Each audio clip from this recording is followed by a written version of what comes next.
আসসালামু আলাইকুম ওয়া রাহমাতুল্লাহি ওয়া বারাকাতুহু। কেমন আছেন সবাই? আলহামদুলিল্লাহ। নাহমাদুহু ওয়া নুসাল্লি আলা রাসূলিহিল কারীম।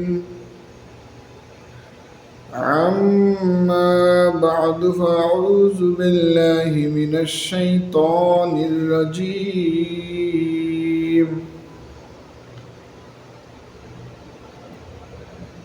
বিসমিল্লাহির রহমানির রহিম।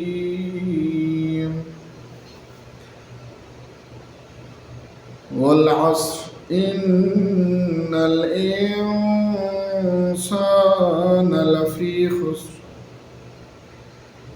إلا الذين آمنوا وعملوا الصالحات وتواصوا بالحق وتواصوا بالصبر. وقال النبي صلى الله عليه وسلم: طلب العلم فريضة على كل مسلم أو كما قال عليه الصلاة والسلام. আলহামদুলিল্লাহ, আল্লাহ তাআলার প্রতি লক্ষ কোটি শুকরিয়া যে আল্লাহ তাআলা আমাদেরকে সুস্থতার মতো নিয়ামত দান করেছেন, আমাদেরকে কালামে হাকিম তেলাওয়াত করার তৌফিক দান করেছেন। এজন্য আমরা অন্তর থেকে বলবো আলহামদুলিল্লাহ। তো আমরা সকলেই জানি যে আল্লাহ তাআলার রহমত ছাড়া কেউ কোনো ভালো কাজ করতে পারে না। আল্লাহ রহমত, আল্লাহ দয়া অবশ্যই লাগবে। যেমন আল্লাহ দয়া কোথায়? আল্লাহ তাআলার গুণবাচক নামগুলো আল্লাহ কি করে দিয়েছেন বলে দিয়েছেন। যেমন বিসমিল্লাহির রহমানির রহিম, হুয়াল্লাহুল্লাযী লা ইলাহা ইল্লা হু আর রহমানুর রহিমুল মালিকুল কুদ্দুসুস সালাম আল মুমিনুল মুহাইমিনুল আজিজুল জব্বারুল মুতাকাব্বির আল খালিকুল বারিউল মুসাউবিরুল গফফারুল কাহ্হারুল ওয়াহ্হাব আর রাজ্জাকুল ফাত্তাহুল আলিমুল কাবিদুল বাসিত الخافض الرافع المعز المذل السميع البصير الحكم العدل اللطيف الخبير الحليم العظيم الغفور الشكور العلي الكبير الحفيظ المقيت الحسيب الجليل الكريم الرقيب المجيب الواسع الحكيم الودود المجيد الباعث الشهيد الحق الوكيل القوي المتين الولي الحميد المحسن المبدي المعيد المحيي المميت الحي القيوم الواجد الماجد الواحد الأحد الصمد القادر المقتدر المقدم المؤخر الأول الآخر الظاهر الباطن الوالي المتعالي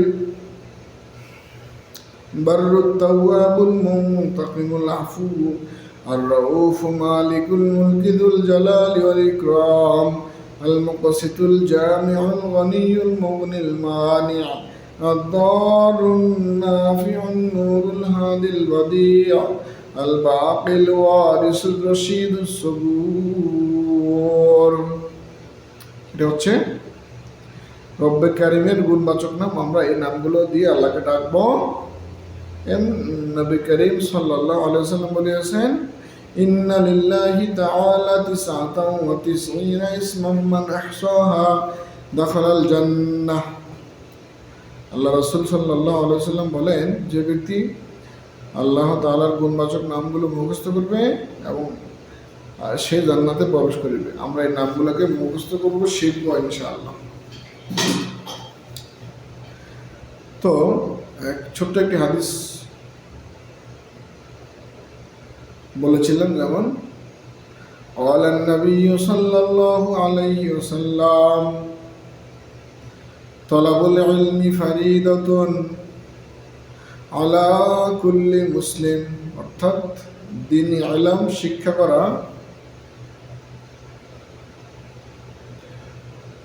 আলা উপর, কুল্লু মানে প্রত্যেক মুসলমানের উপর কি ফরজ। তো আমরা নিজেরাও কি করব,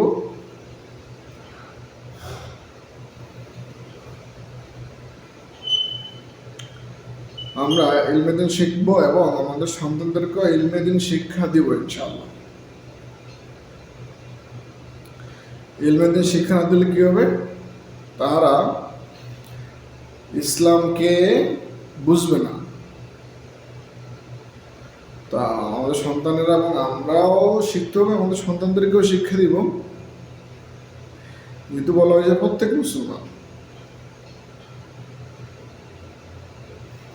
ইসলামের ভিতরে চলতে যতটুকু এলেম প্রয়োজন অতটুক এলেম আমাদের সকলকে শিখতে হবে। কুল্লু আলা কুল্লি মুসলিম, প্রত্যেক মুসলমানের উপর ফরজ, ফরজে আইন। কার বাণী? আল্লাহ রাসূলের বাণী।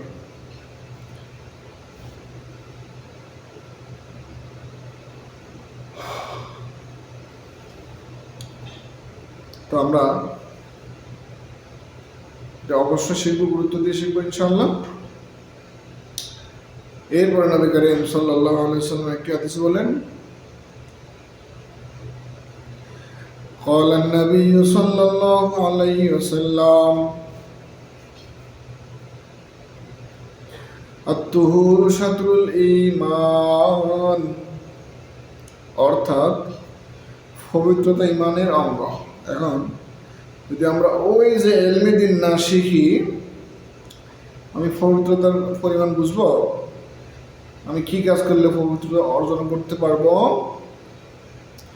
সেটা আমি ইলমে দিন শিখলেই এটা বুঝবো। যেমন আমরা জানি পবিত্র হতে হলে কি করতে হয়, অজু করতে হয়, এবং অজু গোসল করলে কি হয়, দুটোই হয়ে যায়, অজু এবং গোসল। তো পবিত্র হইতে হইলে প্রথমে কি করতে হবে, অজু করতে হবে। অজুতে কত ফরজ? 4 ফরজ। দেখেন নবী করিম সাল্লাল্লাহু আলাইহি ওয়াসাল্লাম বলেছিল কি, তালাবুল ইলম মানে ইলম শিখে করার কি প্রত্যেক মুসলমানের উপর ফরজ। তো সেই ইলম শিখতে হলে কি করতে হবে, আমাকে অজুর ফরজ জানতে হবে। কোথায় থেকে কোথায় চলে আসছে। তো আমরা জানি অজুর ফরজ কয়টি? 4টি। প্রথম কি, সমস্ত মুখ ধৌত করা। 2 দোনো হাতের কনুই সহ ধৌত করা। 3 মাথা মাসে করা বা সমস্ত মাথা একবার মাসে করা। নম্বর 4 দোনো পায়ের টাকনু সহ ধৌত করা। তো এই 4টি কাজ করলে আমরা কি করতে পারবো, পবিত্রতা অর্জন করতে পারবো। তো এই 4টি যে মাসআলা বা পদ্ধতি কোথা থেকে শিখতে হবে, ওই যে এলেম থেকে। এলেম শিক্ষা কোথায়? মাদ্রাসায়। কি মাদ্রাসায়? কওমি মাদ্রাসায়, এবং ছোটবেলা নুরানি মাদ্রাসায় ইনশাআল্লাহ। এরপর কি বলা হয়েছে, যেমন গোসলের ফরজগুলো শিক্ষা। যেমন গোসলের কত ফরজ? 3 ফরজ। কি কি? ভালোভাবে কুলি করতে হবে, নাকে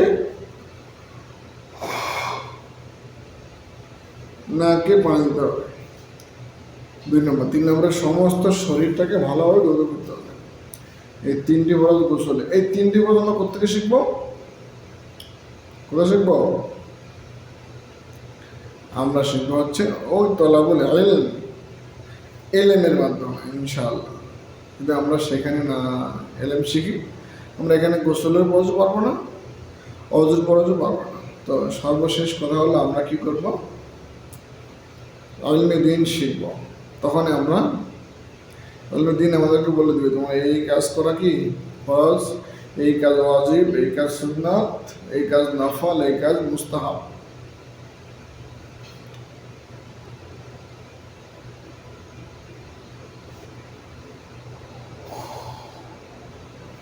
অবশ্যই আমরা বিষয়টা লক্ষ্য রাখবো। আজকে আসসালামু আলাইকুম।